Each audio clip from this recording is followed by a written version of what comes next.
We are back for the second great return of the trading battle. And today I have two incredible guests. But before we jump into that, first of all, if this is your first time here, we've got a bunch of people who are just tuning in. We've got a huge event in front of us. We're trading the FOMC minutes or meeting live. We've got the press conference. We've got a whole bunch of stuff on the line, and market volatility is expected to be incredibly high. Joining me on today's trading battle, where we're going to be trading head to head, I've got 4 challenges for these two traders. We're going to be placing trades in front of you guys live here, in front of a live audience, right around the FOMC meeting. Is it crazy? Kind of, but that's what makes it fun content. But joining me, I've got some super heavy hitters in terms of traders with a ton of experience. I was trying to do the quick math. I think we've got like 50 years of trading experience here in front of us between the three of us. So it is going to be a lot of fun. But let's go ahead and introduce our two contestants going head to head in this trading battle. Just a quick reminder of the rules. We're going to be placing trades live. And at the end of this week, as of Friday's close, whoever has the highest P&L on their trading results will be announced the winner of the trading battle. It's going to be a lot of fun. Up first, let's talk a little bit about our two contestants. First, we'll be talking a little bit about Chris Pulver. We'll play a little quick intro on him.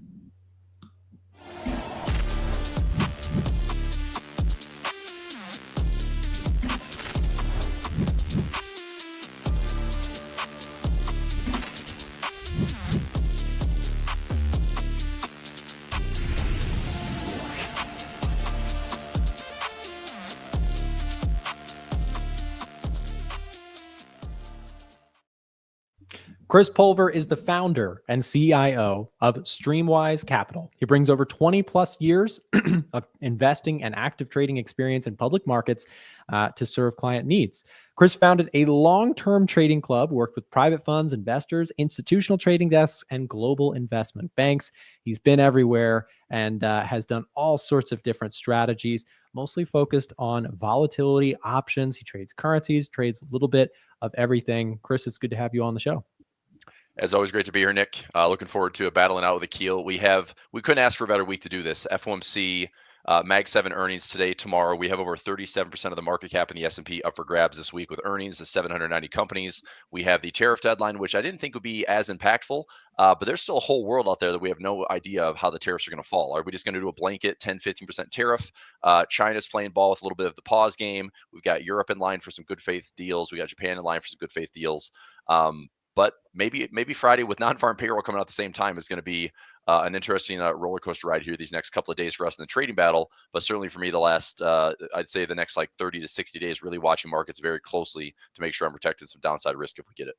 Yeah, it's going to be great to see. Again, tons of volatility this week. Earnings, a Fed meeting, and all sorts of economic data. We get the NFP report on Friday. So we picked a good week, that's for sure.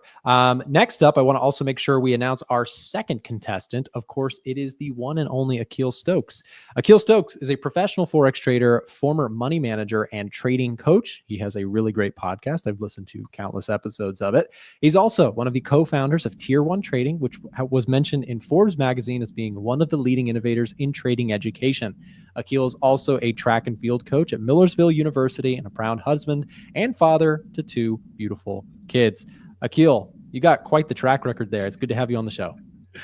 Thank you. It's awesome to be here. We were talking earlier about this as well. Yeah, it's the perfect week, the perfect day. We couldn't ask for more volatility, especially being in the middle of the summer.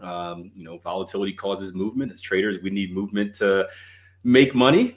So it should be interesting. It's going to be very fun. I'm excited to be here.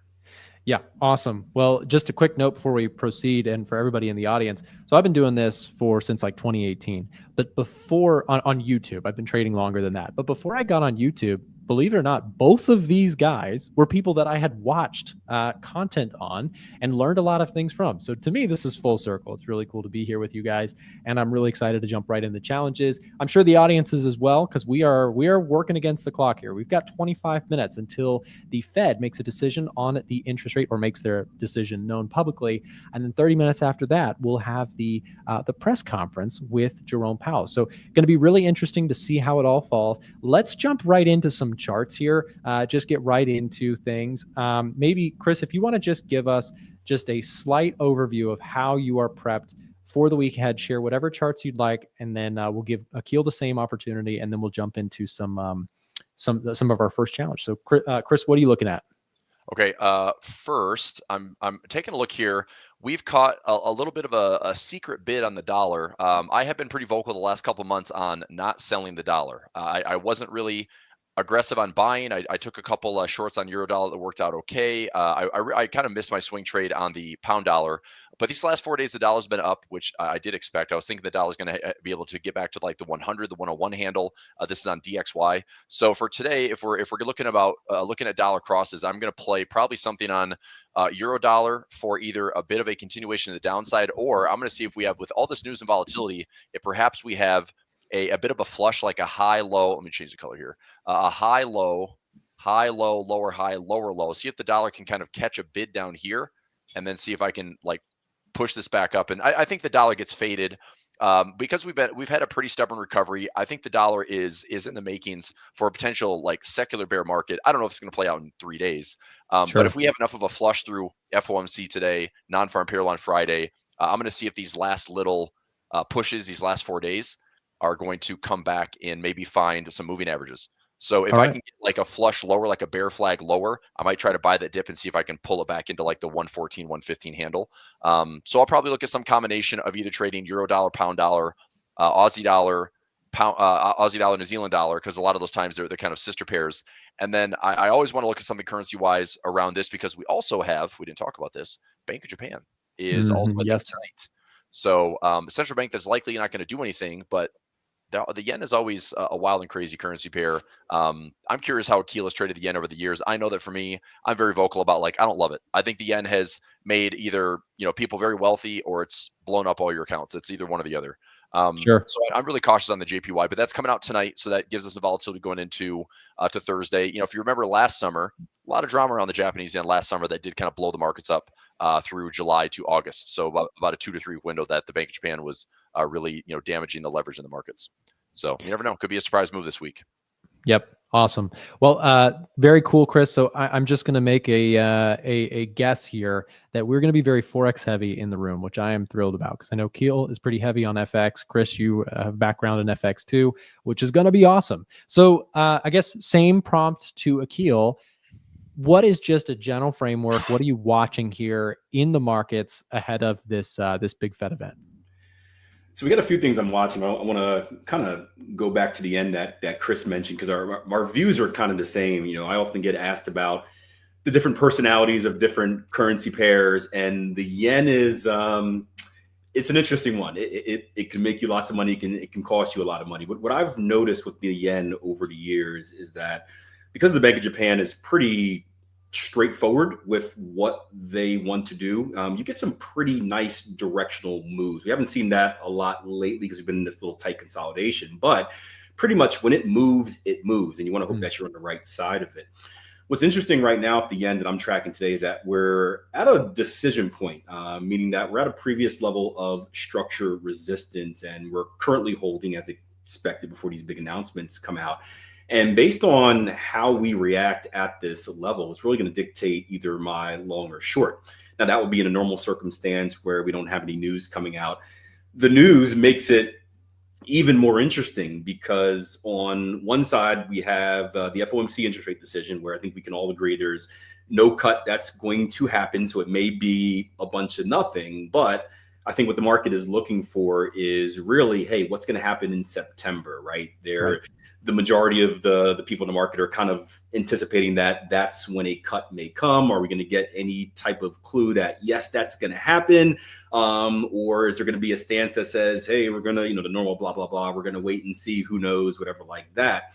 And that's going to have a big effect on the dollar. And at the same time, as Chris mentioned, later tonight or tomorrow morning, depending on where you're located, we have Bank of Japan doing something very similar, where they just got the tariff deal done. And are they going to come out and say, hey, let's get back into a hiking cycle or something like that? Or, are they going to keep it calm? And again, in my experience, Bank of Japan has been pretty, straightforward with their intentions. And the difficult part about that is it tends to come at a time of low liquidity in the market, which just can add more turmoil to the situation. So actually, Akil, I am scared of the end, but it's very interesting. To your point, last year around this time, that was where we saw some big swings in the yen due to the carry trade unwind concerns. Just a flashback. Hard to believe that was a year ago. I have a couple things, and I want to jump into our first challenge here to get things moving, start placing some trades. First of all, we had a question from the audience. How much are they both starting with in their trading accounts? We are talking about trading with a 50K account for the challenges here. And I also wanted to make a quick exciting announcement now that we have everybody here and the show is warmed up. The sponsor broker behind what we're doing here is actually ACAP, which is very exciting. They put on awesome stuff and support content like this for the trading community. It is part of the reason why I think they stand out as a top tier broker and definitely worth exploring. So check out ACAP. Again, shout out to them. Thanks for putting on such a great show and helping us to make this possible. Again, bringing on talent from around the world and around an event that is critical for traders all over the place. Whether you trade currencies, commodities, indices, we've got something here for you. And I think getting started, we've talked a little bit of Forex, but we're going to take a turn here for our first challenge, which we'll go ahead and play a quick clip and then we'll jump right into it. Check this out.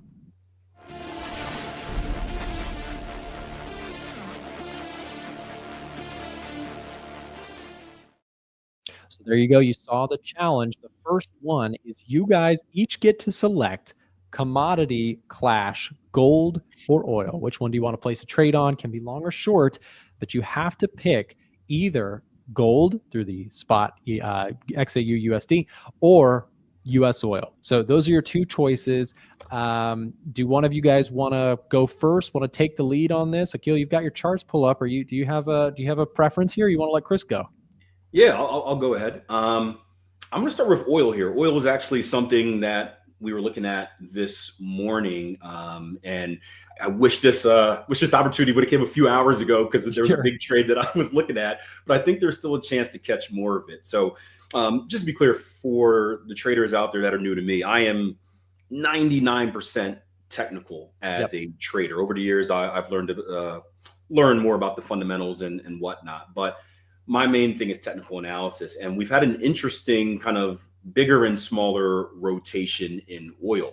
And we'll start off just by marking up the chart a little bit. You can see recently we came down, we put in a nice, what's called a double bottom pattern down here, where the market drove lower, ended an extension, retraced up, came down. And normally what we see in a bearish trend is going to be another extension further from that, but we actually held at that same level.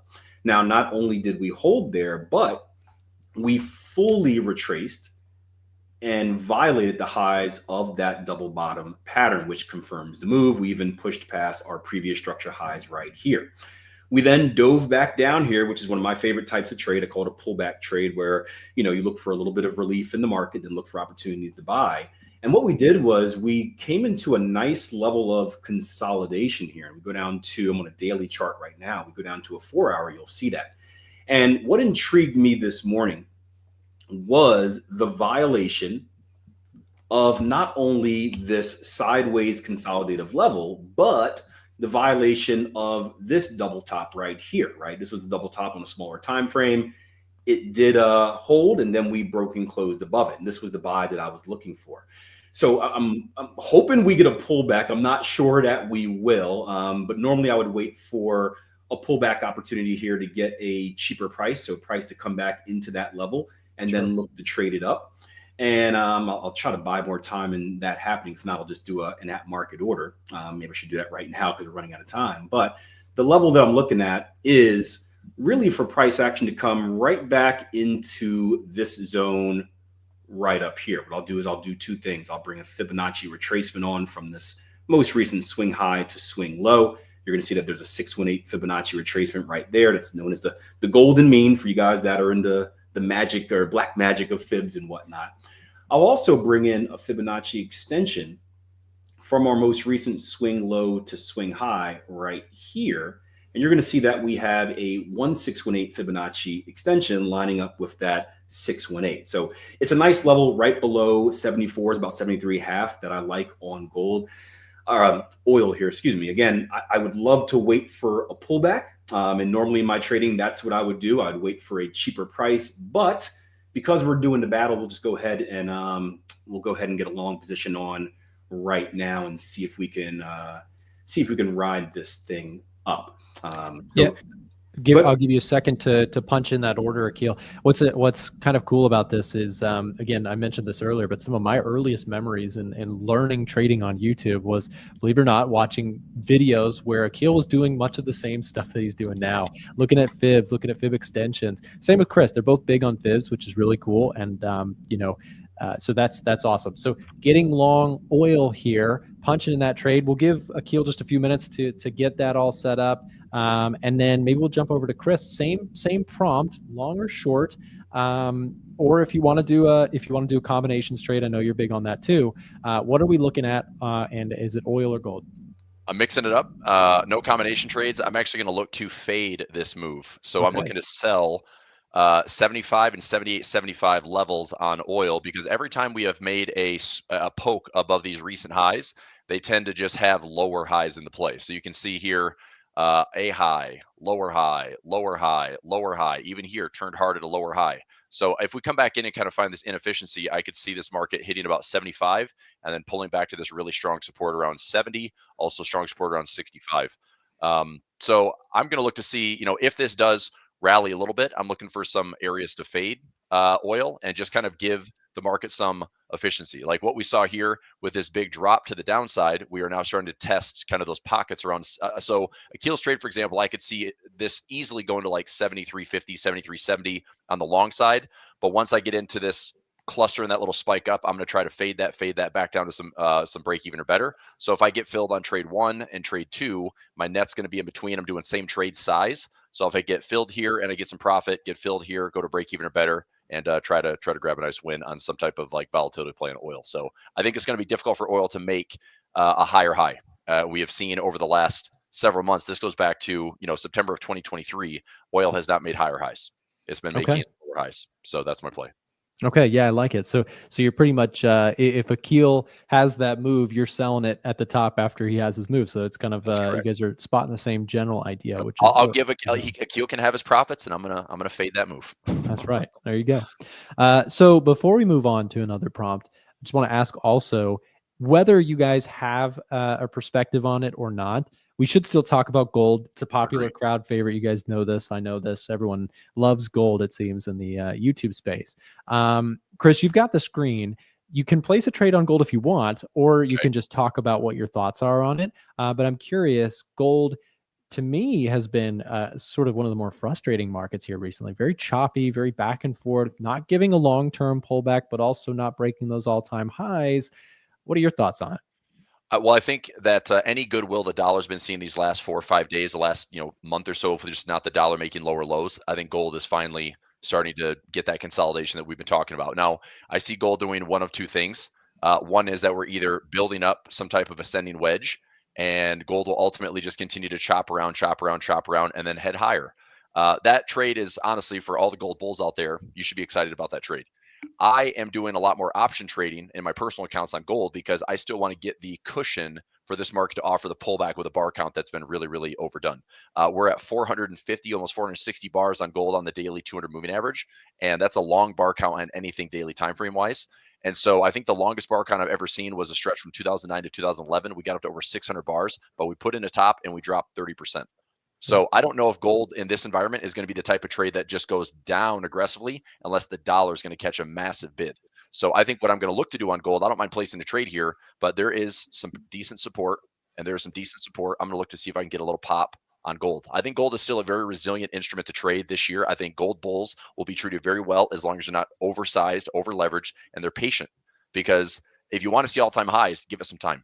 Sure. If we get the swirling volatility, we get some drama coming out of the White House or drama coming with the Fed, and this whole market with this melt up and this recovery we've seen since April could also face the buy the rumor, sell the news at the ultimate stage, which is the Fed finally cuts in September. The market's been waiting for it. Then we see what the bond market does and the bond yields do, and this market may look to be there's liquidity, there's money supply. All these things are adding essentially like light amounts of QE to the markets, and gold and Bitcoin, I think both are taking a really different look this year where traders are looking for alternatives. Traders Sure. are exhausted on the dollar, exhausted on the fiat system, and knowing that all we're doing is really debasing and losing purchasing power while assets go higher and inflate. So I think that gold has outperformed a lot of things. I think that Bitcoin has outperformed a lot of things. So I think gold is still kind of built in with a really nice bull market. Personally, I've been trading a lot of, like I said, options on gold, but I'm trading a lot of silver as well, because silver to me is a better technical trade. I think silver has Been more moving really upside. well. Yeah, and the ratio here, if you go to the comparison, gold versus silver, let's see, XAG, oh, wrong one, XAU, XAG, there we go. Silver has had the upper hand here since basically April. So even though we Yes. had a bottom in the markets, we've had silver outperforming gold in these last couple of months, and that has been a really good trade for me. And then looking at silver, I'm liking pretty much every dip I can get on silver. There's tons of dynamic support here in all the moving averages. Here's a 50, 100, 144, 200. Any pullbacks in those levels. If we cross below, cross above, I'm taking dips, I'm taking buys, I'm selling options, I'm adding more position to my SLV shares. But if I'm trading spot silver, spot gold, I'm buying these dips. So I'm Chris, trading in gold. just to add an option in here for you, it's not in the prompt, but if you want to place any trades on silver, I know you've been talking about silver being pretty bullish on it. Feel free to add it into the rotation. Okay. Primary goal with the trading battle here is to place trades. So if there's something you have in the metals at all, copper, silver, oil, we'll give you a second to punch that in. I'll come to Akil with this. Just following up on the context of gold. Real quick before I ask for Akil's thing, I just wanted to also mention, for everybody who is new to these battles, I've got with me one of the best casts we could ask for with Akil and Chris. And it's a big shout out again to 8cap for sponsoring this event, and for the trading battle for putting on such awesome events. I want to just ask everybody who is tuned in, if this is your first time here, this type of value is rare. To get this amount of trading experience in one room, talking markets, talking trades, and placing trades live. And we do this on a frequent basis. I want to ask, if you have not already, make sure this YouTube channel, you subscribe, hit the thumbs up button, post notifications, all that good stuff. This type of free value, again, is rare, and I want to make sure that we support the people behind the scenes that are making this possible for the average trader looking to learn for free. So with that said, let's now talk to Akil about gold. I mean, man, Akil, gold. Is there anything here? Or you also, I saw you nodding on silver too. If you want to place a trade on silver, if you have a preference there, I'll go for it, whatever you want. I think you're muted also. Akil, you might be muted. Can you hear me? Akil, can you hear me? Yep. See if he gets muted. Yep. Akil, I think you're muted right now. There we go. That's better. There you go. I was saying I was nodding in agreement Gotcha. because I agree with everything with silver. Silver has been killing it for the last few months, especially as gold has taken a little bit of a break, and there's even more opportunity on silver, I think, than gold. Before I get into really kind of my technical look at gold, I want to go back to what Chris spoke about on oil. And I think it's an interesting lesson for all the traders out there, because most of the time we think you have to be wrong or right, or if you are a bull, you are directly versus the bear, and both parties, there can only be one winner and one loser.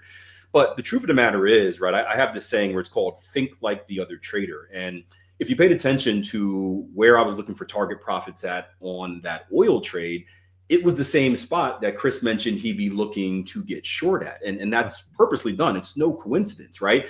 I see that as a dangerous level. I see that as a level that I would like to get short at if I were a short trader. So as a buyer, that's where I want to be out of the market at. So I think it's just important to understand, because sometimes we get into so many battles where it's like this person's wrong, this person's right.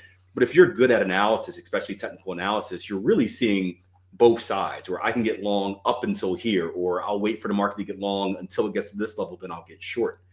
Now, when it comes to gold, same thing. I love this wedge pattern / ascending triangle. This little spike of the high took it out a little bit. But in general, what we're looking at is this. We're looking at equal highs being created in gold. And when I say equal highs, yes, equal massive highs, right? We've been on a terror of a streak as far as our bull trend goes.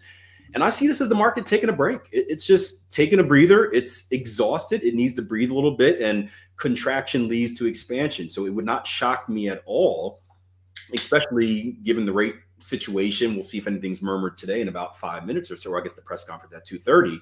But it wouldn't surprise me at all to see those extended highs. And what's interesting about this pattern from a technical perspective is, if we look at this as being a battle between buyers and sellers, right? We're seeing the buyers able to push it up to a similar level each and every time, right? The highs have essentially been the same aside from this little outlier. However, each time we push down, right, the bears, let's do this a little bit there. The bears are really losing ground, right? They're pushing down shorter and shorter and shorter. And eventually what you tend to see with this pattern formation is a breakout to the upside. The bears get tired. They say, hey, we're not getting the movement that we thought we would get from the market. Let's just live to fight another day. And then boom, price breaks out to the upside. More people get excited because everyone's talking about gold at new highs, and we see that rush. So I like a similar setup. Again, I think we need to be a little bit more patient. This is a longer term play. We need to wait to kind of see what the news is today, first and foremost, and then how the market interprets it. So I wouldn't be shocked if we ran straight up and retested and held here. I wouldn't be shocked if we retraced a little bit and played around with the lows. But I do think bigger picture, so far on the chart, there's been nothing that I see that says we're likely to continue lower. I think this bullish trend is going to continue. Now, when it comes to breakouts, there's three ways I like to trade it. If you're aggressive, start establishing your position right here at the lows and play in advance of that breakout. If, the second level would be kind of waiting for that breakout, kind of like what we did with oil. And if this thing pushes up, you're filled on the way up. The third way is the more conservative way. And this is typically my approach, where I wait for the confirmed breakout, right? For price to break and close above that level, giving me a little bit more proof that it's likely to do the things that I think it's going to do. And then wait for that pullback once again to get at a cheaper price and then buy it up after that. So I like gold. Silver is the same for me. Lots of upside to silver. It's taken a little bit of a break here. But again, we can probably need to go out to a weekly here. We have lots of room to go on silver, if we're considering kind of the two last highs up here. So yeah, I agree with Chris. I like them both. I'm a long-term bull gold. So with that, Akil, are there any, you mentioned the aggressive entry being somewhere near where current price level is. Would you take that trade, or would you pass on the gold or silver pullback that we're seeing? Tough question, because in general, I like to pass and wait until I see what the market does with the news reaction. I would tell you this though, if we can get, and this is going to be a daily, you go into a lower time frame.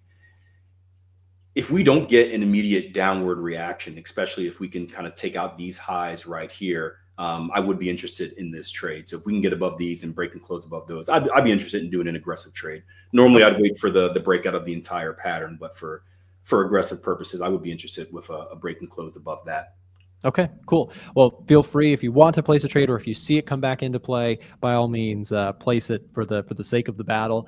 We got to keep it moving here. We do have, just for everybody watching, we are 1 minute out from the FOMC, minutes, or the meeting here, and then we'll get the press conference to follow. So we'll get some announcements here as to whether or not they're going to cut rates. As Akil mentioned, very unlikely that they're going to cut rates this time around. Probably not going to happen. But the bigger story today is whether or not they are likely to cut in September. That is what all eyes are going to be on, and what has the potential to move markets here. Akil, you have the floor here already.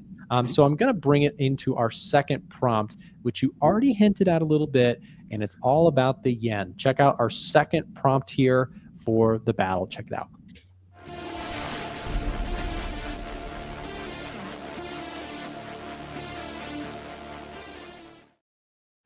So we're really honing in on a pretty popular currency pair. Akil, you mentioned liking the yen, and Chris, you say you don't like it as much.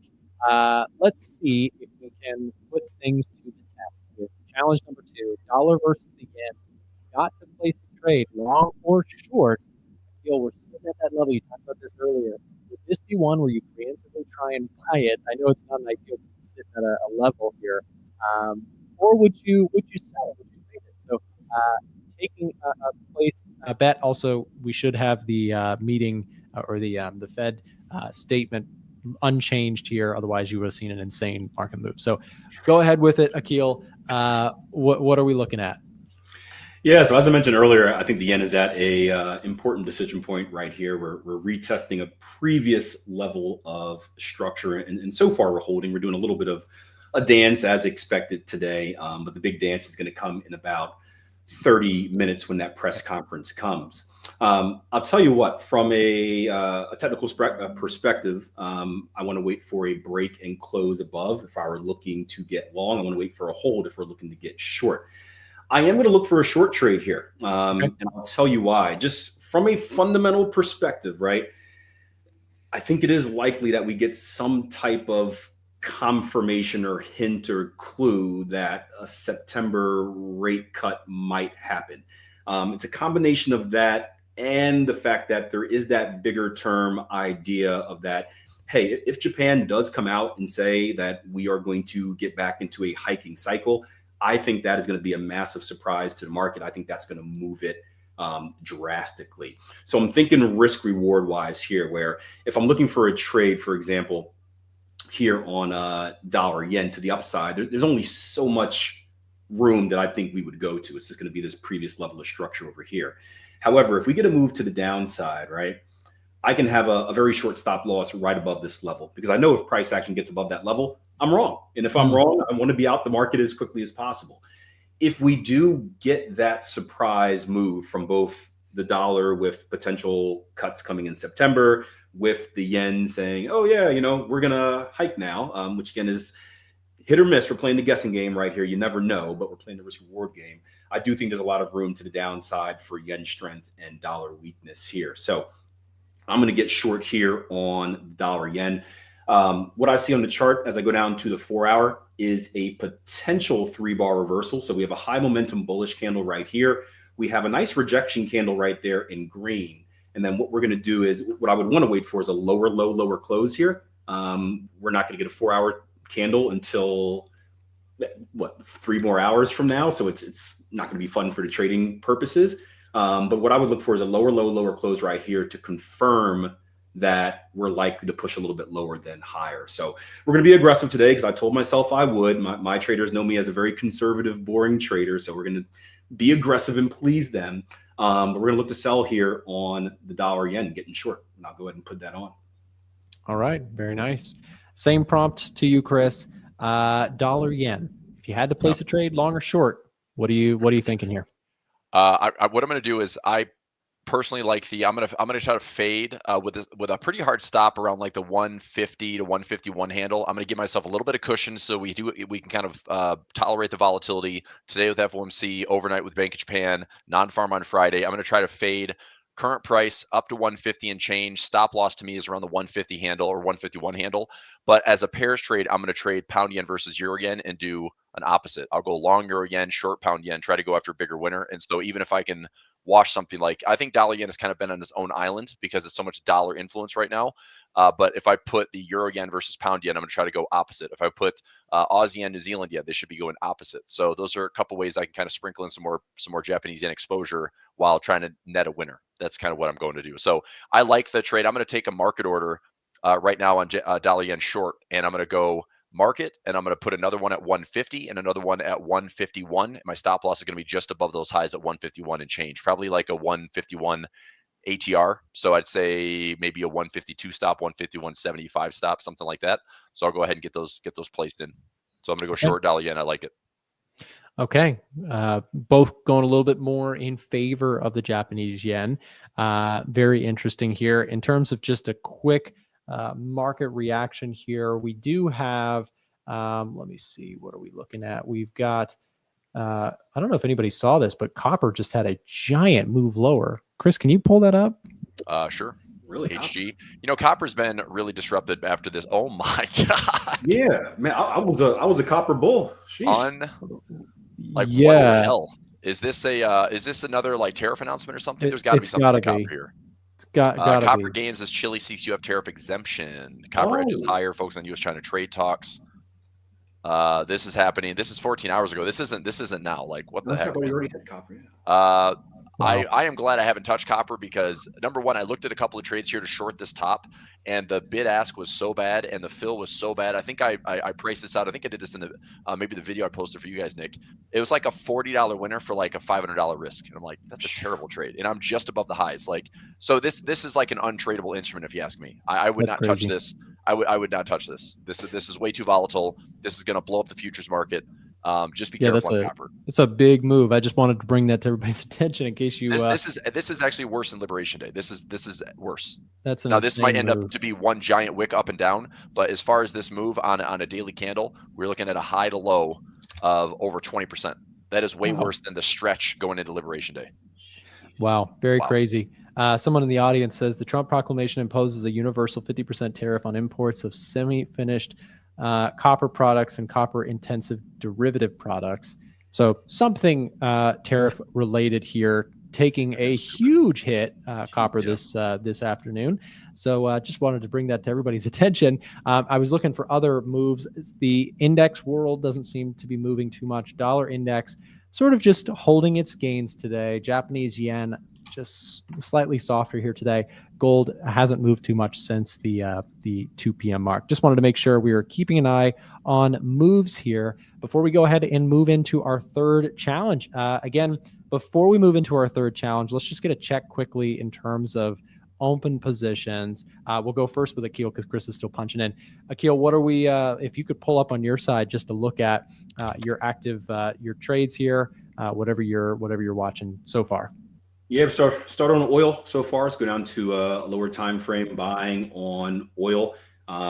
We haven't really done too much, entered right at the high. Again, I would expect some type of pullback and some type of relief before or if we even go higher. So we're not really doing too much with oil right there. And then going back over to the yen, we just got involved in that little bit ago. Positive movement so far. Again, it's been doing this long enough not to get excited over any type of trade, but I would like to see, and maybe the hourly will give us some more information. I would like to see some sort of lower low, lower close. We did have that on the hourly right before the FOMC statement came out. So that's at least a positive sign. We didn't consolidate and blow up to the upside. So hopefully that means just a little bit more relief in this, and we can see some movement down, which will allow me to adjust stops a little bit and save some risk. So oil's doing nothing.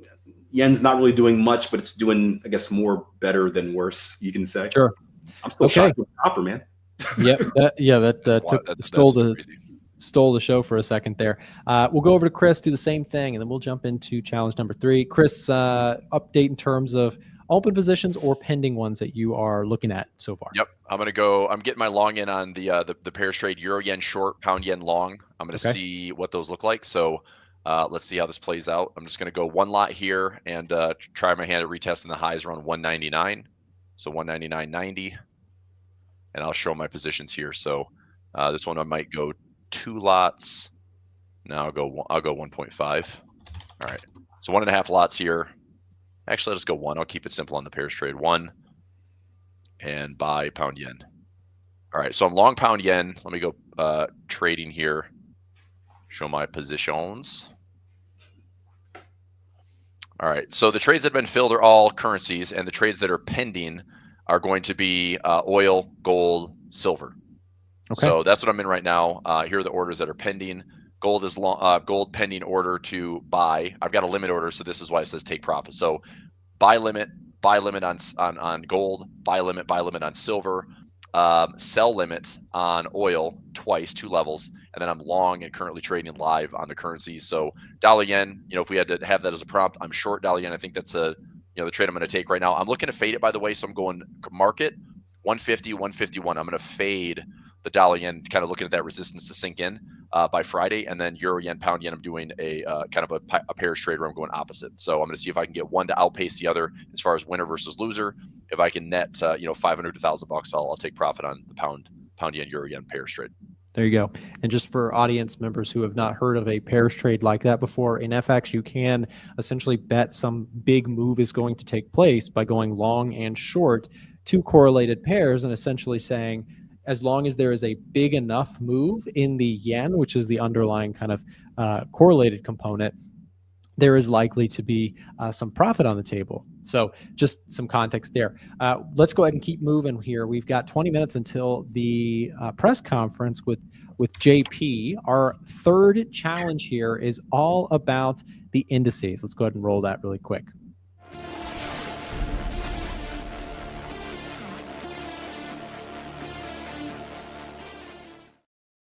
So we're moving on to the indices. We're talking SPX. Of course, I think we can open it up to any index that you guys really have an interest in watching. NASDAQ, Dow Jones, U.S. stock market. What we can do here is we went Akil first last time. We can go Chris. In terms of the indices, we're sitting just shy of all-time highs. We've had some positive developments in terms of trade war concerns now turning into mostly agreeableness between most parties. We'll see if anything shakes up there. But I'm curious in terms of long or short with the S&P 500. What are your thoughts on it?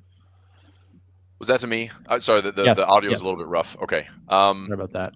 So I just want to, I want to basically, because of the beautiful thing about trading options is I'm literally fading the market every single day and just collecting call premium. It's been the easiest trade for me the last couple of weeks as we just melt up really slowly. We have not really seen a full extended move. Like rarely have we hit a 100% ATR on the day. So I'm just doing a lot of like option trading, selling these highs. I do think at the minimum we have a pullback coming. So if I go SPY, for example, we've got overbought conditions with divergence. I'm looking at this 21 period moving average, 50 period moving average, previous pullback to recent all-time highs. I mean, the hard part is, does this happen by Friday? Probably not. In fact, this market might not do anything today. Today could be a big nothing burger because the Fed is pausing, but press conference for Powell might shake things up a little bit. Copper seeing a move like that, who the heck knows, because this trade war stuff like is still out there and it is adding some friction to the global economy. Again, it's like if we see a melt up or another probe to the upside, I think if I'm taking a SPY short, I've got to be long Qs or maybe short Qs, long SPY. This market might be looking to rotate a little bit harder this summer. So instead of just riding MAG7, which have all been up, not MAG7, tech and semiconductors that have had a really resilient recovery since April. The MAG7 that are doing well, you've got Meta near all-time highs, Microsoft near all-time highs. You have AVGO, which cracked into the top 10 at $1 trillion+ at all-time highs. Trying to think what else. Amazon's creeping up there. It's performed better. Google's come back in a nice way. Apple's still down. Tesla's still down. But S&P broadening out as far as like not just all tech. We'll see. So I've got to get something going on indexes. I truly want to short this. If I had more time, I would absolutely short this, at least for the near term. But because we got to trade here for a couple of days, I got to put on something a little bit more crafty, which is I'm going to go long one index, short the other, and see which one gives me a net winner. That's kind of the goal. Okay. So shorting SPY long. Yeah, I think I might go. I think I'm going to go short SPY because it's a little bit less volatile, and I'll go long Qs in case this thing melts up. Long Qs should be a little bit better. So I'm going to put short SPY, long Qs. I might throw the Russell in there for good measure and just get a little bit of U.S. market exposure. But I'll throw some trades and I'll post them in the chat. So I think I'm going to go short SPY, long Qs, and also a pairs trade. I'm probably going to go short Russell. Okay. So I got to have something out there to help me net this out. Cool. So we'll give Chris a second to go through that. Akil, same question to you. Indices, whatever you want to look at. What are your thoughts? And if you have to place a trade, long or short, what are you looking at? Yeah, this is another tough one. The market has fallen asleep a little bit.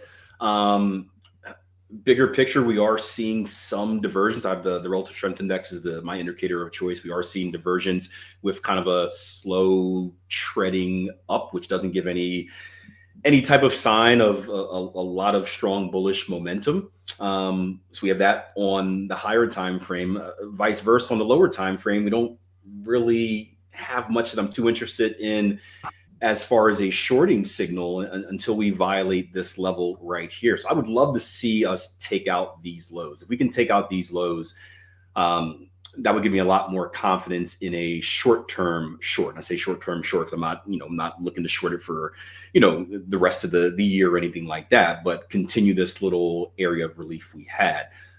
So I'd love to see this break and close below this level for a short-term short.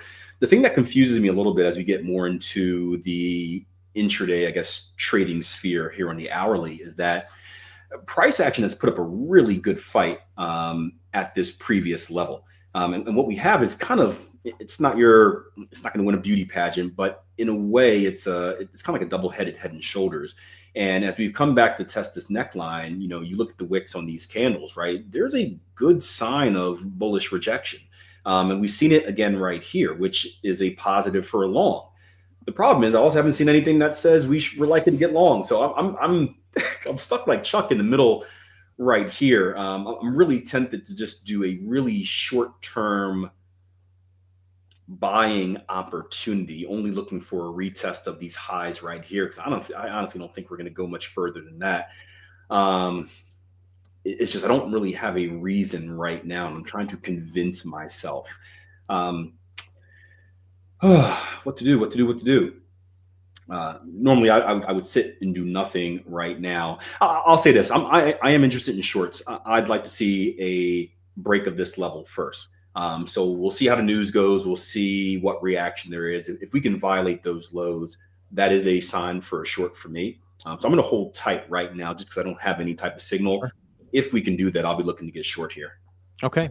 Yeah. And as a backup, if you want to throw in sell stop orders, or even if you did decide to take a market order trade, the other thing that you guys have the choice to do with your battle here is your sizing, right? So if you want to take a smaller or larger, if you're more convicted, et cetera, that's totally up to you. Chris, did you get those trades punched in? I did, and I modified. I'm short SPY, short Qs, long Russell. So I'm taking a bit of a bearish tilt going into this. This week, thinking maybe the FOMC kind of tops the market out, possibly a disappointing, or just like lackluster earnings from MAG7, nothing really that blows the lid off of moves. And then we do have non-farm on Friday. The U.S. has not been performing super well with like an explosive labor market. I think we're maintaining, but once we're getting into the low hundreds or even sub 100, revisions have been poor. It's just that concern of like, is the U.S. slowing? Is it, is it stalling? Probably stalling. Is it slowing? Right now, the Fed is certainly a hurdle that Trump and company are trying to get through. Trump has been very vocal about Powell, and we're essentially, we did have 2 dissenting votes today with Waller and Bowman. So, you have Fed officials that are trying to basically jump in line and say, yes, we support the president and we support having rate cuts, but we're the minority here, so we're going to try to push through a September rate cut. But Powell will talk and probably take the high road like he always does. But I'm going to go short SPY, short Qs, long Russell, because if there is one catch-up trade that maybe makes some sense, we might start to get some traction. Again, this is very difficult to do in like a 3-day window, but small caps have been underperforming in a big way from large caps. And if we have a bit of a run to value or run to what is cheaper and has upside potential, if you look at the Russell or the IWM, this to me is still one of the better catch-up trades. This is one of my better trades that I had running into the end of 2024 through the election. I was positioned pretty aggressively in here, looking to get back to the all-time highs. That trade did very, very well. We obviously had our Liberation Day correction. We came down to major support. I still think there's a need for correction, but if you're talking about all-time highs, the SPY's at all-time highs. The NASDAQ's at all-time highs, right? So S&P and NASDAQ at all-time highs. Dow is right next to the all-time highs. Russell still has double digits to get there.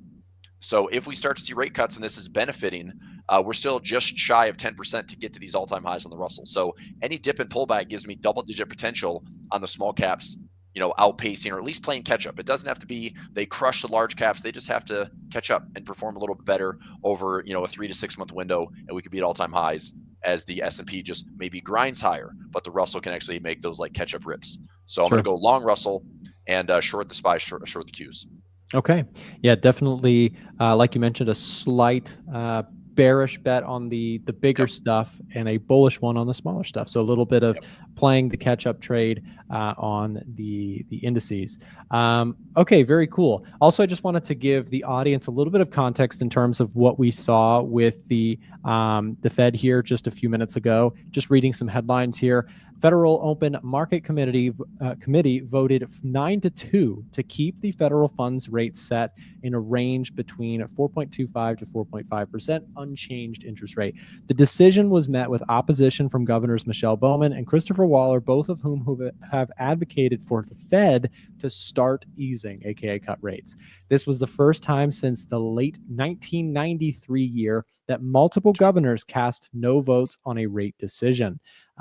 which is very interesting. And of course, this is in the context of the Trump administration pushing heavily for rate cuts. So there's a lot of drama here in terms of the Fed. They say that's not supposed to be political, but human beings are human beings. So who knows what's really going on there. But Akil, what are your thoughts on it? I'm gonna say the interesting thing, and we kind of seen this coming about Waller specifically. So he's on the list of, right. So there's this thing called like the shadow Fed chair, which is being murmured around, where obviously Trump wants to fire Powell. He doesn't necessarily have the power to do so, but there is a way around it where he can there's an expiring seat. He can either try to get someone in there onto the board of governors that would eventually become the Fed chair, and he can make it public that, hey, this person's going to be the Fed chair, and kind of undercut Powell and his power. Or if there's someone that's already on the board of governors like Waller, who is, maybe in line to be the next Fed chair, then it's very interesting to have this person oppose the majority of the governors, and the idea that, hey, is he a puppet of Trump's or not? Now, again, I don't know, but it's the perception. Sure. With all that being said, right, the Fed has been kind of straightforward, where it's like, hey, we want to separate ourselves and remain independent of politics, but is that still the case? So I do find that interesting, not unexpected at all, but you kind of take it with a grain of salt with his vote and whatnot, I would say. Yeah. Hey, we didn't know we were going to get into some good drama here today, but yes, I think that is largely circling in the market community. Is it a play for the role? Is it hey, I'm willing to do what you want me to do if you put me in the seat? Who knows? Hey, he could put me in the seat if he wants to. I'll do what he wants. I'm just kidding, but I don't want that job. Actually, that sounds horrendous. Everybody hates you no matter. Making a running for it. Everybody is mad at you just no matter what you do. Sycophants. Yeah, exactly. Guys, we are coming in hot here. In 8 minutes, we will have the press conference. That is likely where you're going to get the market moves. For everybody who's watching, before we head to our final and the most fun prompt of the list, I just want to remind everybody who is new, just tuning into the stream here, the Trading Battle is a sponsored by 8cap event here that essentially allows traders to tune in to the minds of traders who have a ton of experience, like Akil and Chris, who are going head to head and placing trades live. They're sharing analysis and years of experience with you guys for free. And like I said, this is put together, sponsored by 8cap. I want to ask everybody who's tuned in right now, if you're enjoying the show, leave us a like on the stream, and also make sure to subscribe to the Trading Battle if you have not already. It helps to support the work being done here to bring more of this content to your YouTube stream. Also, the like button, how YouTubers always tell you, hey, you should like the stream. Do it for yourself. Don't do it for us. When you like the video, it tells the YouTube algorithm you want to see more content like this from pros trading the markets. So if that is useful to you, make sure to thumbs up button on the stream. Okay, final challenge. Check out our prompt.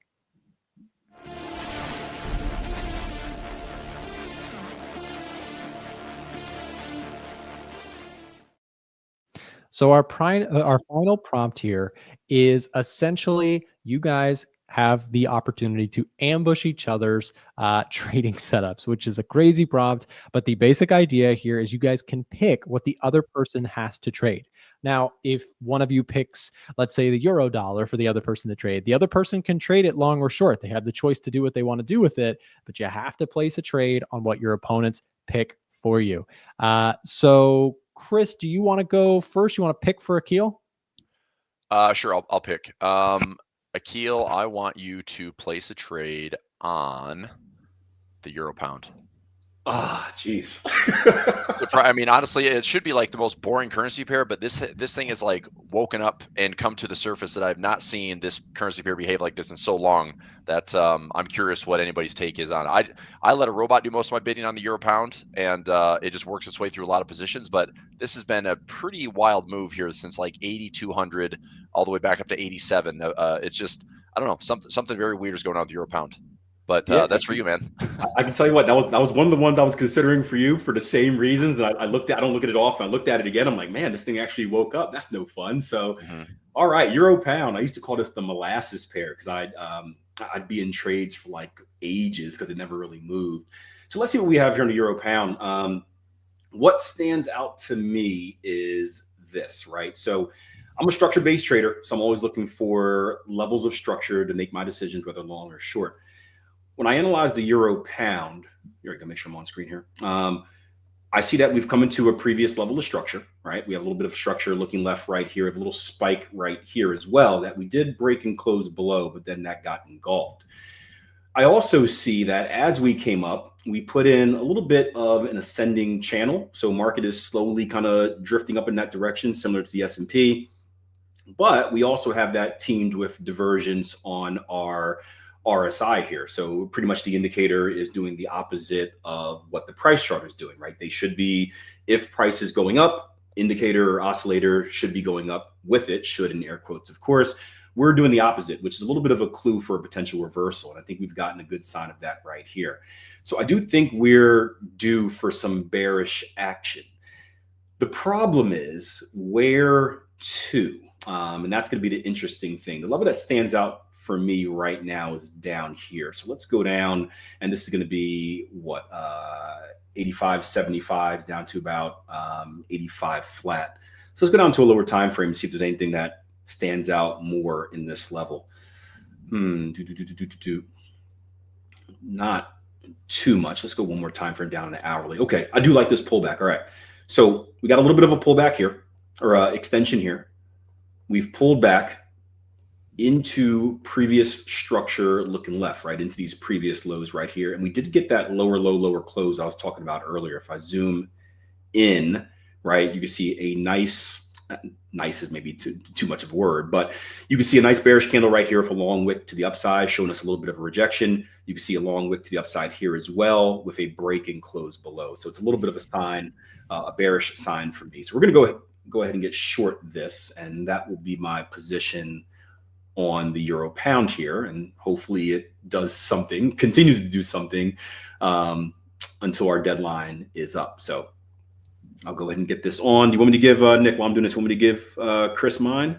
Yeah, give Chris yours, and also just side note on your euro pound position. When we come back to you, I'm curious to see what size you end up choosing too, because of course, remember guys in the audience, size is super imperative because it shows conviction in terms of how much you like the setup versus don't. So Akil, yeah, go ahead and pick Chris's, and then while he's doing his, you can set up your trade. All right, so I raised you to euro pound. I'll give you another one that's very similar from a different part of the world. Let's see what you have on the Aussie Kiwi. So Aussie New Zealand. Ah, yes, the Aussie Kiwi. They're like similar pairs on different sides of the world. I like that. Yeah. That's a great choice.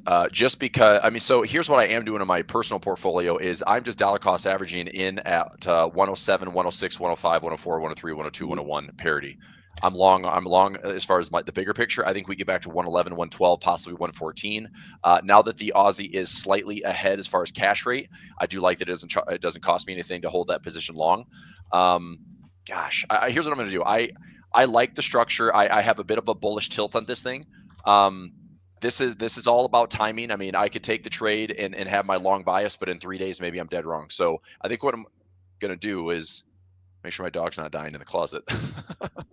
I am going to look at a market level that I'm going to buy, and I'm going to kind of stay with this current trend and just see if off of this structure low, higher low, that if I start leveling in, possibly something like this, I will buy this pocket, buy this low, and hopefully we won't see price invalidate that level there. So I'm going to go market order and see if we can just make maybe a run to 110 this week on the Aussie. And if I get filled on these levels, I'm just looking to see if I can turn them in. I am going to size this one accordingly. So I'm going to go 1, 2, and 3 lots. So even if it does pull against me, I'm going to try to get at least a break even, because I do believe that this pair is also still very efficient. So even a flush down could also find some support, bounce back up, find some efficiency again. So I'm going to size this accordingly, where even if I'm down on trade 1, I could possibly take a trade 2 and 3 that nets me out some profit. So I like Aussie New Zealand. I'm going to go long in this one. Cash rate, like I was talking about, we should be at a slight differential here. I go to CB rates. Mm-hmm. CBrates.com. You got Australia at 3.85 and New Zealand down to 3.25. I know that's not a lot, but for years and years and years, when I followed these swaps, New Zealand was always the higher cash rate than the Aussie. So it was like when the Aussie was down to parity versus New Zealand, and then it ripped up to 114. That was a negative carry trade, but it was just crazy volatility. But now that it's almost negligible with only like a 0.6 difference, I'm going to give that slight edge to the Aussie, and we'll see. So what's interesting though is, your risk on risk off trades during the day. If you look at currency strength day to day, a lot of times the Aussie New Zealand will kind of be paired together, but they've had a lot more divergences this year than I've seen in the past. You're getting a lot of different movements between Aussie and New Zealand.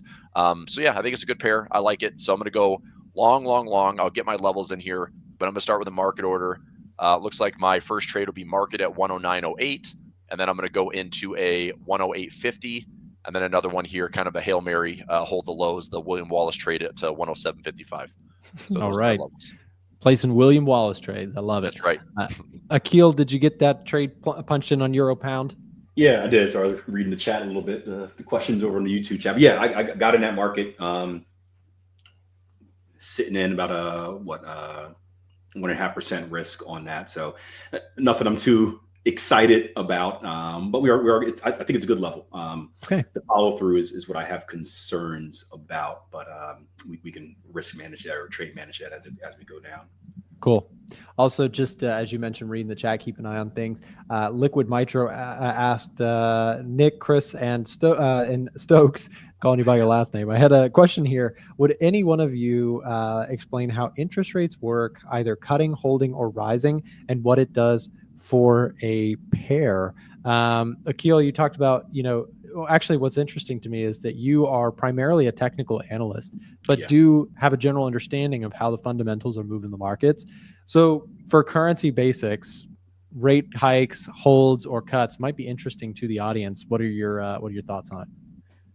So in general, just kind of big basics, hike should mean strength. Cut should mean weaknesses for just the general basics. Now, the interesting thing about decisions, and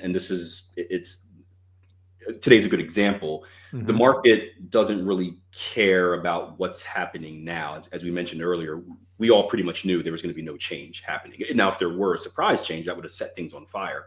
The market is looking for clues of the future. So it's always, I think that's one of the problems a lot of new traders get into is they see, let's say the market, the dollar was supposed to cut rates today, and everyone knew that would be priced into the market for a long time now. And I think the problem that traders get into is they see that the news comes out, oh my gosh, it's a cut, and then they take action.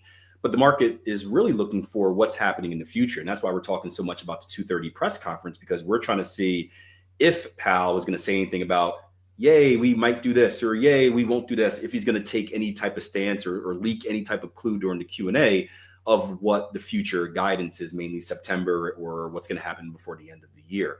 So you can have a situation where you may see a rate cut and you may think, okay, negative action.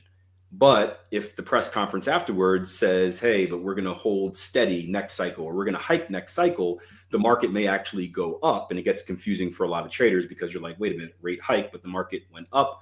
It should be the opposite. So it just is important to understand that the market is always focused on not what's now, rather what's next. Sure. Very forward looking always. And it doesn't matter if you're talking about currencies or stocks or indices, all of it is very forward looking. Same thing even with like company earnings. Usually people have a good idea of what those company earnings are going to be beforehand, and then they're really just interested in the earnings call where the company is suggesting what is likely to be, earned in the future for the company. So all sorts of different ways to say that the market is always looking ahead. It's always looking for future opportunities. The press conference is started here. Guys, we are going to be keeping an eye on headlines. I'll take a look at that real quick before we do that. Chris, did you get that trade punched in? And then either one of you guys, if there's anything that is looking attractive that you want to add to your list of trades, feel free to go ahead and do it, and we'll check back on positions in just a minute. I did. I actually just wanted to spot check copper again. One thing that's in the background is everyone heard the phrase Dr. Copper. It's supposed to be a sign of the global economy. This should be a red flag. if something distorted like this is happening on copper, this might not be a good thing for this global growth moving forward. If we're just seeing look back at this chart, you don't see a lot of 20% candles on copper. So I do think it's going to be overplayed. I mean, technically speaking on copper, I'm just going back to this because it's really interesting. Like we have lows back here in 2022. It's been good structure. You go back even further, connect some channel highs.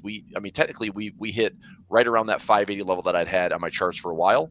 But like I said, as I saw that, 50% tariff announcement a couple weeks ago, I think that it's an untradeable instrument right now. And I'm just really curious how this dust settles because, if you try to trade lumber during COVID, you tried to trade cocoa during these like future market crashes, good luck. So, but I think as far as Dr. Copper having the PhD in economics, copper going down is not a good sign for the global economy. So anyway, checking on trades right here. Let me go to back to this. I did get those trades in on Aussie, New Zealand. So I have 3 levels, level 1, level 2, and level 3. I'm looking for anything that kind of pushes up and sniffs this 110 handle. If I've got trade 1 that just gets me profit, I'll cancel the other 2. But I've got sized in where I'm 1, 2, and 4 for my lot sizes. So I'm gonna try my best to just let this thing give me some efficiency and hopefully have a trade size that gives me some net profit. Awesome. Anything else you are watching or potentially want to add to your list of trades? You've got a good collection so far.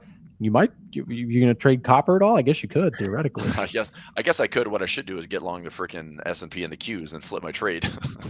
No, should have my special guest, man. I didn't even think about that. While we're doing that, I should have had him trade copper. All right. Yeah, I was waiting to see when you said like similar pair. I'm like, he's going to say Euro Swiss. Or I was going to throw out the Turkish lira just for fun because that thing's been broken for like 5 years. So, but I guess you can go long in that one. It'll probably be fine.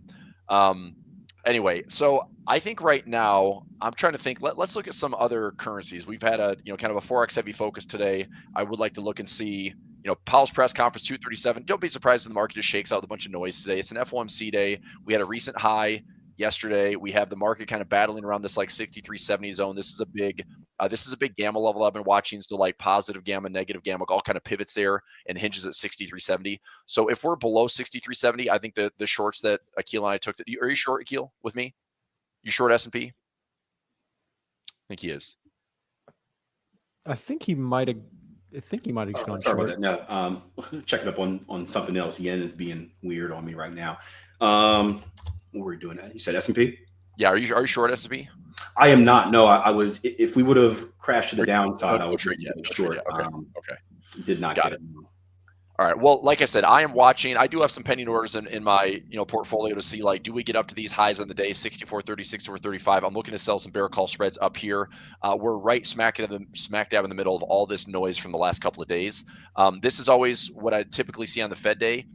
Very rarely, other than maybe like a December holiday type trade like last December when the Fed smashed the market down and it kind of squashed the Santa rally. Usually a Fed day is kind of up with the news announcement and then smash down with FOMC press conference, or it's down or then it's up. And usually the FOMC result is a big nothing burger indecision candle with vol high and vol low. So like volatility goes up and down. You test highs and lows of the ranges of the day, but guardrails are in. And I think with this market now, 55-60% of all trading is 0 DTE in the options world. That's a lot of volume to kind of keep markets stable.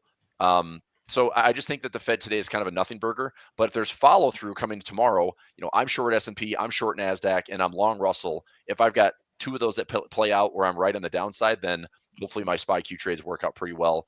I do want to talk currencies because some of these have been really boring. But Euro Aussie versus Euro New Zealand. Okay, Euro Aussie versus Euro New Zealand, and Pound Aussie versus Pound New Zealand. I'm going to look at maybe grab something in here, seeing these things will still range trade.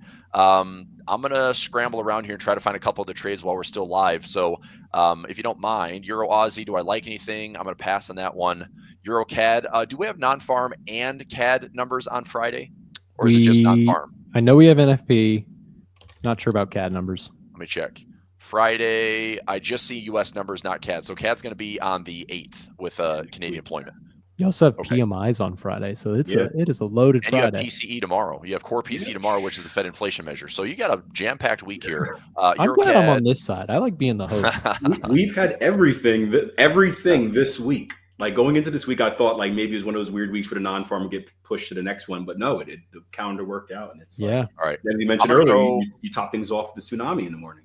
Yeah, right. Chris, we'll give you a chance to punch in some trades that you want to do. Okay. Akil, same thing, opening it up to anything else that you have your eye on. If you want to add a trade on the S&P, if you want to trade something else, another currency, what are your thoughts? Let me look around real quick. Trying to think, we didn't have much else on the radar this morning. Pound dollars one I like if we push a little bit lower. Let me get all this out of here. But we had a nice little head and shoulders pattern here on the pound dollar. Looking for a move just a little bit lower to this zone right here. I'd be interested in buys if we can get down there. We're not quite there yet. I thought we might push down there today, but we're not seeing we're seeing what we expected from the market. We're seeing a lot of whipsaw, which gets a lot of traders in trouble. As it pushes up, it pushes down, and comes back to right where it started, really doing nothing. You look at my euro yen trade or my dollar yen trade as an example for that. The other one, I have positions on Kiwi already this morning. Aussie Canada was one. Things are at interesting levels. It just don't, like I said, Euro Aussie, for example, I'd be interested in the buy, excuse me, if we can violate these levels, if we can show proof that we're going to break out of this consolidative mess and push back up. But we just haven't seen that yet. Pound Aussie, we had a really good trade on yesterday, so I'm done with that one already. You know what, the Swissy, what is the Swiss up to? It's not doing anything good, I'll tell you that much. Yeah, I've been 2 years long in these carry trades, collecting a whopping 4 to 5%, now 3 to 4%. Technically, there'll be monster payouts. I'll probably be close to doubling some of my accounts that I'm holding it in. But what agonizingly frustrating basket to see, Swiss yen reaches all-time highs again, and we just can't seem to find a low in anything. There's no intervention by the Swiss National Bank. They're sitting at 0% interest rates. The markets don't give a crap about carry trade right now. It is kind of weird. And I think Swiss is also so correlated to gold that the resiliency in gold has been the resiliency in the Swiss market. So we'll see. But I'm just holding and waiting. We'll see.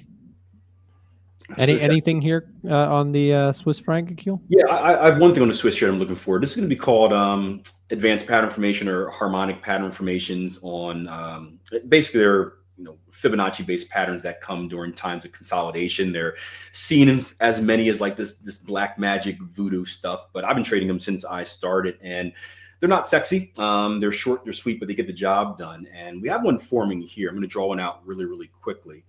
If we take a look at this most recent swing high to swing low, you're going to see that price pushed up to a 50% retracement. So we had a push down here. We had price push up to a 50% retracement, and that's going to set up something called a bat pattern. And with the bat pattern, what I would be looking for is a short right here at the 886, right? And the zone is going to be between that 886 and the start of the move right here, which is the X leg. So I'm actually going to get shorts on right here with Swiss. So if price comes to this level, get up there. There we go. If price comes to this level, we can put a short on looking for just a really brief retracement back around to this this midpoint, this B leg right here. So that may be something short that gets triggered if we get a little bit of a result and we see some profit taking, or a little bit of a bullish action here. We see some profit taking at the end. So I'll go ahead and get that on. That's okay. On. Awesome. Okay, and I'm just again. Oh, been years. Just for context, before we bring it back over to Chris, I just wanted to make sure we're keeping an eye on the headlines. I'm just reading from Financial Juice here. Powell says the main number you have to look at is the unemployment rate. We know by just the recent data point that came out, unemployment rate actually ticked lower, looked strong. And also other context here is the Trump order on Brazil tariffs includes a long list of exemptions. Powell also said uncertainty more or less even since last meeting. Powell also said we have made no decisions about the September meeting. So a little bit of a hawkish pushback. Just a quick update in terms of indices. They are pretty choppy back and forth. Take a look at the dollar. You've got the dollar actually moving a little bit higher here, a little bit of a hawkish tone to Powell here, which is helping to hold the gains that the dollar has been making here recently. Just to throw my opinion into the mix, I think the dollar might be in the process of turning. I think we may actually be, we've had a really bearish, 2025, followed by some really supportive numbers to hold interest rates. So I think, even if September becomes slightly more of a uncertain meeting as to whether or not, like the last few months, it's all been consensus is, we're going to cut rates in September. But if we keep getting, strong jobs data or stronger than expected jobs data, or if we get an uptick in inflation, it could really derail the hopes for rate cuts. And, things could get interesting real quick. But dollar index has been a very popular short trade for hedge funds in recent months. So we'll see if that can unwind a little bit. But Chris, any positions that you added on from the last time we checked? Yep. I did a pending order. Let me go back to the charts here. So I put a pending order in a pound New Zealand. I'm using my 200-day moving average. So pound New Zealand 200-day, I'm looking to see if this somehow comes down to find a dip. I'm just going to buy a short dip around 2.20. Actually, 2.220. So that's 2,200 on the pound New Zealand. Pound CAD, I'm actually buying that 200 moving average as well, around 82.40. And then pound Aussie, I did a market trade because we're right at a 144. I'm going to see if this pops up a little bit, but I did a market order and I'm doing another pending order at the 200 round. So market orders at 2.057 and a pending order around 2.0350. So this should be in on this chart here. So there's my pound Aussie market order and pending order, pound CAD, pending order to buy that dip off the 200 moving average, pound New Zealand, pending order to buy that dip off the 200 moving average. That's it. I think the pound pairs to me looked a little bit cleaner than the euro pairs. I liked the Euro Aussie, Euro CAD, Euro New Zealand. They just don't set up technically the same way. So I'm going pound for what I think is a pretty clean looking trade for this week's battle. Okay. Chris, and if you want to just give us an overview of your full set of trades, maybe we'll do a last look at everybody's positions. We'll look at Chris and then we'll look at Akil and then we will call it good and let these ride through Friday. That's the way the battle is prepped. Whoever has the better P&L at the end wins the battle here. Chris, you're sitting on a basket. Tell us about what you've got. Okay, so active trades. I have Q's short, SPY short, Russell long.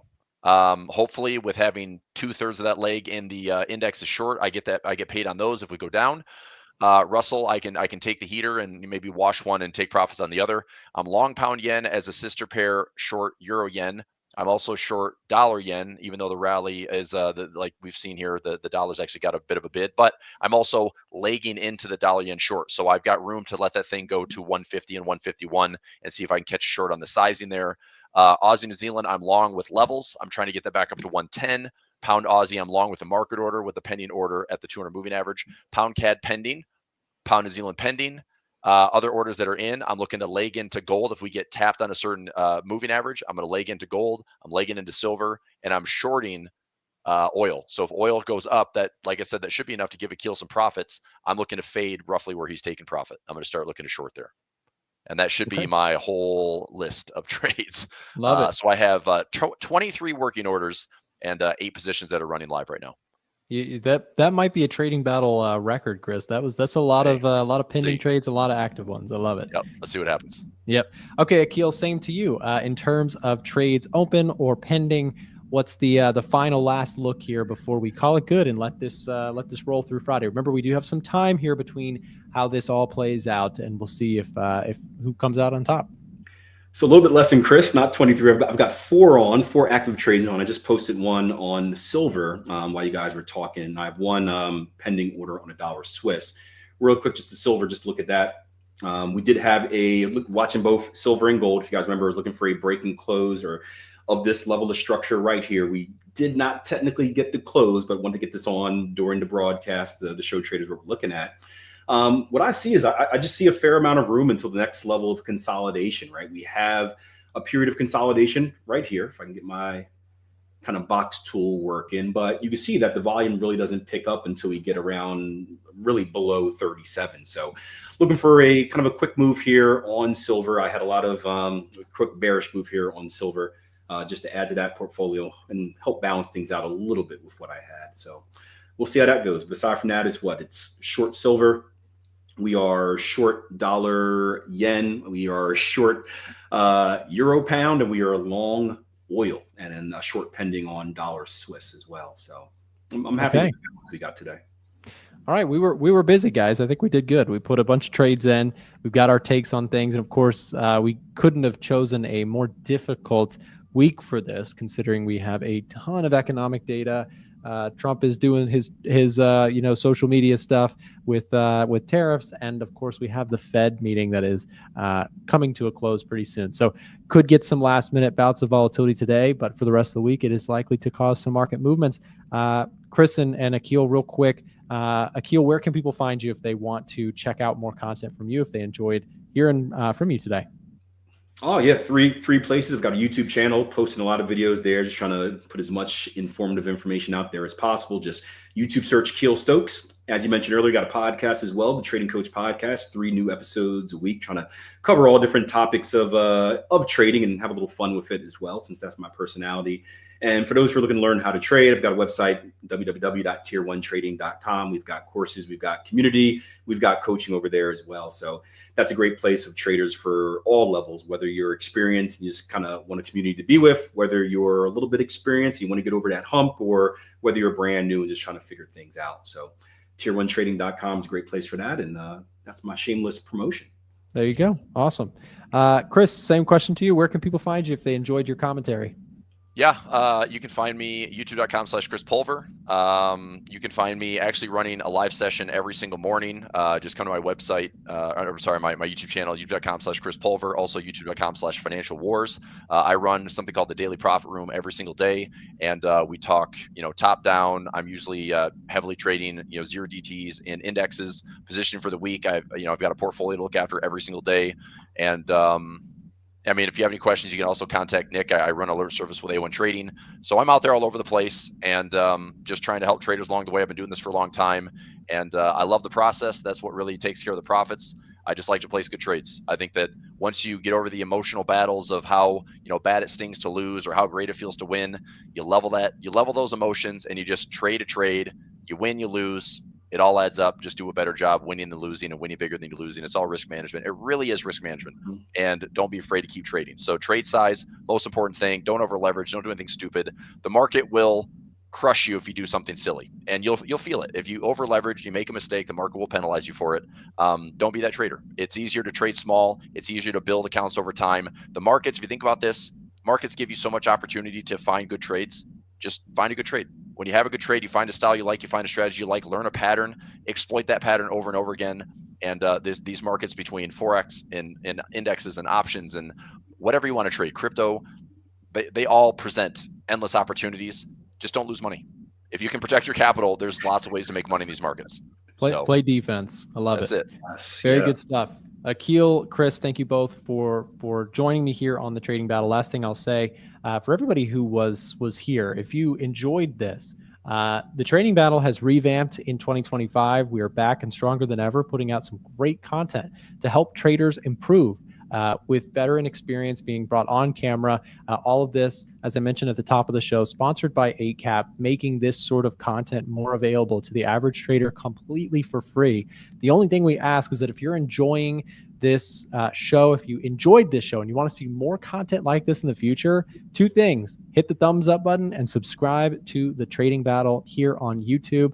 Akil, Chris, thank you both very much for joining me here, and I'm sure we will see you back again soon. Thanks so much for everybody for joining us, and we'll see you all next time. Bye, guys. Take care.